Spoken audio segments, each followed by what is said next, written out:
యెజబెల్ని పోరాడేది కోపంతో, ద్వేషంతో, కక్షతో, పగతో, ఆర్గ్యుమెంట్స్తో కాదు. దేవునికి సమర్పించుకునే మాట పలుకుతే చాలా అయిపోయింది. You pray, you speak, God will manifest. ఈరోజు మిమ్మల్ని అడుగుతున్నానండి, యెజబెల్ ఆత్మ కానీ మిమ్మల్ని ఏళ్తుందా? మీ కుటుంబాన్ని ఏళ్తుందా? మీ జీవితాన్ని ఏళ్తుందా? మీ బ్రతుకుల్లో ఏళ్తుందా? Do you feel fear? తెలియని భయము, తెలియని ఆందోళన, తెలియని ఒకలాంటి పిరికితనము.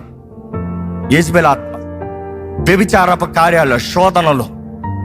You might think it is a good relationship, get into the relationship, then deceiving part, blackmailing part.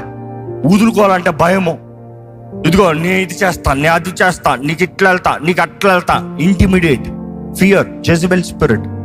ఎందుకంటే చెప్తుంది శత్రువులాగా రాదు, స్నేహితురాలుగా, భార్యగా, భర్తగా, as a partner, as a best friend వచ్చి వెనక నుండి స్టాప్ చేస్తుంది. జాగ్రత్త.